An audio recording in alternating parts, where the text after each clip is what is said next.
সুপ্রিয় দর্শক, আসসালামু আলাইকুম। সবাইকে স্বাগত জানাচ্ছি আজকে গুরুত্বপূর্ণ সংবাদে। প্রথমে জানিয়ে দিচ্ছি সংবাদ শিরোনাম, পরে বিস্তারিত। ভারতীয়দের দুঃসংবাদ দিল বাংলাদেশ। এদিকে সারা দেশে বিক্ষোভ ডেকেছে স্বেচ্ছাসেবক দল। অপরদিকে দেশবিরোধী ফ্যাসিস্ট চক্র নতুন করে হত্যাকাণ্ডে মেতে উঠছে হেফাজতে ইসলাম। এবং সবশেষে থাকছে বিএনপির বিদ্রোহী প্রার্থীদের বিষয়ে যা জানালেন সালাহুদ্দিন আহমেদ। শুনছিলেন সংবাদ শিরোনাম, এখন বিস্তারিত। তার আগে ছোট্ট একটি আবেদন, যদি আপনি ন্যায় ও মানবতার পক্ষে থাকেন লাইক দিন। বাংলাদেশকে ভালোবাসা দেখতে চাইলে কমেন্টসে লিখে জানান বাংলাদেশের শান্তি চাই। আর সাবস্ক্রাইব করুন আমাদের চ্যানেলটি, কারণ আমরা বলি সেই কথা যা অনেক মিডিয়া আড়াল করে। এখন চলুন বিস্তারিত দেখা যাক।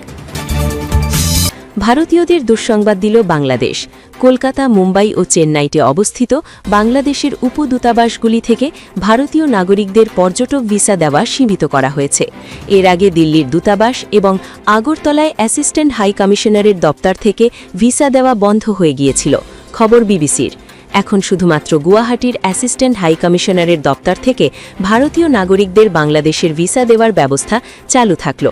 এ নিয়ে আনুষ্ঠানিক বিজ্ঞপ্তি জারি করা না হলেও বুধবার থেকে যে পর্যটক ভিসা দেওয়া সীমিত করা হয়েছে তা নিশ্চিত করেছে কলকাতায় বাংলাদেশ উপদূতাবাসের সূত্রগুলি।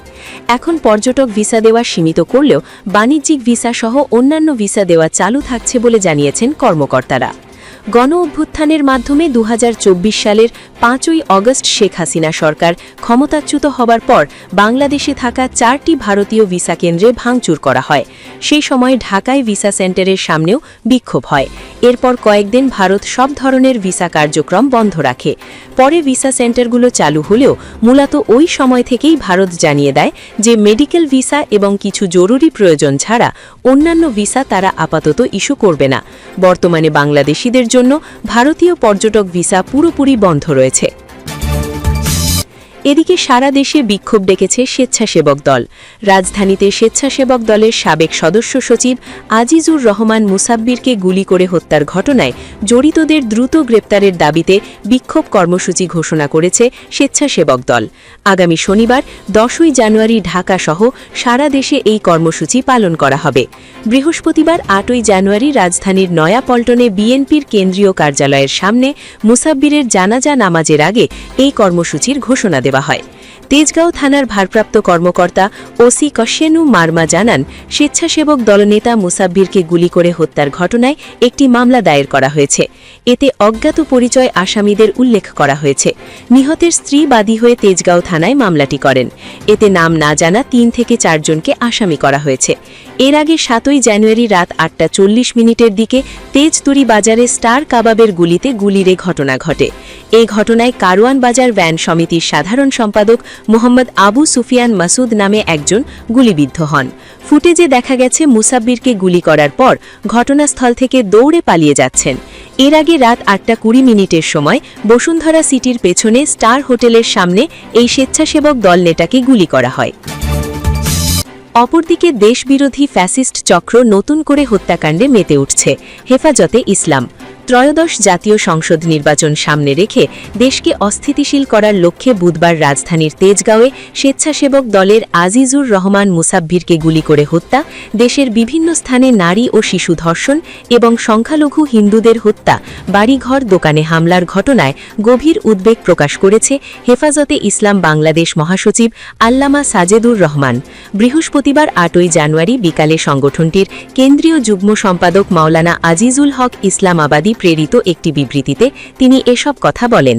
তিনি বলেন, পতিত দেশবিরোধী ফ্যাসিস্ট চক্র সুষ্ঠু পরিবেশ নষ্ট করে নির্বাচন বাধাগ্রস্ত করার জন্য আবারও সুপরিকল্পিতভাবে সংখ্যালঘু নির্যাতন কার্ড খেলার পায়তারা করছে।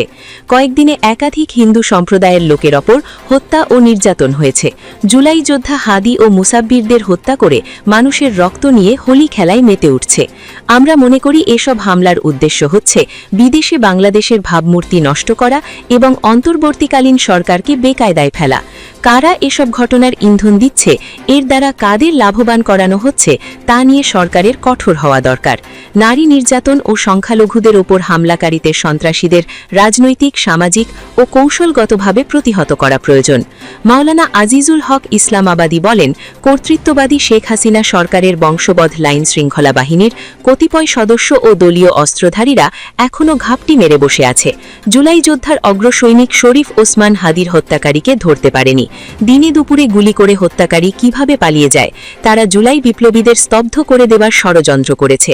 জুলাই বিপ্লবীদের হাজার মানুষের আত্মত্যাগ ও তিতিক্ষার বিনিময়ে বৈষম্যহীন সমাজ ব্যবস্থা গঠন, নতুন রাষ্ট্র কাঠামো তৈরির পথে তারা বাধা তৈরি করতে চায়। তিনি আরও বলেন, নির্বাচনের তারিখ যতই ঘনিয়ে আসছে, দেশের অভ্যন্তরীণ একটি দুষ্ট চক্র বসে আছে, যারা জনগণের মাঝে ভীতিকর পরিস্থিতি তৈরি করে সুষ্ঠু নির্বাচনী পরিবেশকে চরমভাবে বাধাগ্রস্ত করতে চায়। তাই তারা এসব ভীতিকর পরিস্থিতি বৃদ্ধি করে সংহিংসার পথে হাঁটছে। আমরা প্রশাসন ও আইনশৃঙ্খলা বাহিনীকে বলবো, আপনারা এই খুনি চক্রের বিরুদ্ধে নজরদারি বাড়ান, দ্রুত এসব ঘটনার সুষ্ঠু তদন্ত ও বিচারের ব্যবস্থা করুন। এছাড়া গ্রেপ্তারকৃত আগ্রাসন বিরোধী প্রতিবাদী নিরপরাধ আলেম ওলামাদের, ইসলামপন্থীদের অবিলম্বে মুক্তি দিন। এবং সবশেষে থাকছে বিএনপির বিদ্রোহী প্রার্থীদের বিষয়ে যা জানালেন সালাহুদ্দিন আহমদ। নির্বাচনের মাঠে বিএনপির বিদ্রোহী প্রার্থীদের বিষয়ে শীঘ্রই সমাধান আসবে বলে আশাবাদ ব্যক্ত করেছেন দলটির স্থায়ী সমিতির সদস্য সালাহুদ্দিন আহমদ। তিনি বলেছেন, বিদ্রোহীদের বিরুদ্ধে প্রয়োজনীয় সাংগঠনিক ব্যবস্থা নেবার পাশাপাশি তাদের বোঝানোর চেষ্টা করে চলা হচ্ছে। বৃহস্পতিবার রাজধানীর গুলশানে বিএনপি চেয়ারপারসনের কার্যালয়ে সাংবাদিকদের প্রশ্নের জবাবে তিনি এসব বলেন। সালাহুদ্দিন আহমদ বলেন, আমরা ইতিমধ্যে সাংগঠনিক পদক্ষেপ নিয়েছি এবং বিদ্রোহী প্রার্থীদের ডেকে বোঝানোর চেষ্টা করছি। একটি বৃহৎ রাজনৈতিক দলে অনেক প্রার্থীর প্রত্যাশা থাকে, কেউ কেউ তাদের প্রত্যাশা অনুযায়ী মনোনয়ন পাননি।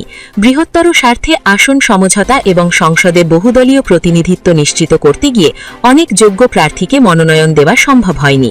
ফলে কারো কারো মধ্যে মনোকষ্ট আছে। কোথাও সাংগঠনিক ব্যবস্থা নেওয়া হয়েছে, আবার কোথাও বোঝানোর চেষ্টা চলছে। আশা করি বিষয়টির মীমাংসা হয়ে যাবে। তারেক রহমানের উত্তরাঞ্চল সফর প্রসঙ্গে তিনি বলেন, এই সফরের উদ্দেশ্য শহীদদের কবর জিয়ারত করা। এখানে নির্বাচনী আচরণবিধি লঙ্ঘনের কোনো সুযোগ নেই। তিনি বলেন, 2024 সালের ছাত্র গণ অভ্যুত্থানের শহীদদের কবর জিয়ারত করা এবং হেফাজতে ইসলামের মহাসচিব আল্লামা সাজেদুর রহমানের আশাবাদ। তিনি বলেন, 2024 সালের ছাত্র গণ অভ্যুত্থানের শহীদদের কবর জিয়ারত করা ও পুষ্পমালা অর্পণের মাধ্যমে তাদের আত্মত্যাগকে সম্মান জানানো হবে। এটিকে নির্বাচনী কার্যক্রম হিসেবে দেখার কোনো সুযোগ নেই, বরং এটি জাতির প্রত্যাশা পূরণের অংশ। তিনি সবাইকে আহ্বান জানান, 2024 সালের ছাত্র গণ অভ্যুত্থানের মর্যাদা যেন কোনোভাবেই প্রশ্নবিদ্ধ না করা হয় এবং শহীদদের আত্মত্যাগকে জাতীয় পর্যায়ে আরও মহিমান্বিত করা হয়। তিনি জানান, আগামী 11ই জানুয়ারি তারেক রহমান ঢাকা থেকে সড়ক পথে বগুড়ার উদ্দেশ্যে রওনা দেবেন। সফরকালে তিনি রংপুরে 2024 সালের ছাত্র গণ অভ্যুত্থানে নিহত আবু সাঈদ সহ অন্যান্য শহীদদের কবর জিয়ারত করবেন। সব দলই নির্বাচনের ব্যাপারে আন্তরিক। নির্বাচন প্রসঙ্গে সালাহুদ্দিন আহমদ বলেন, ইনশাআল্লাহ সব পরাজিত রাজনৈতিক দলের ঐক্যবদ্ধ প্রচেষ্টায় আমরা খুব সহজেই এই নির্বাচনী বৈতরণী পার হতে পারব। এখন সব দলই একটি সুষ্ঠু, নিরপেক্ষ এবং গ্রহণযোগ্য নির্বাচন বিষয়ে আন্তরিক। তিনি বলেন, নির্বাচন নিয়ে কারো কোনো অভিযোগ বা দাবি থাকলে তা নির্বাচন কমিশনের কাছে উপস্থাপন করা উচিত।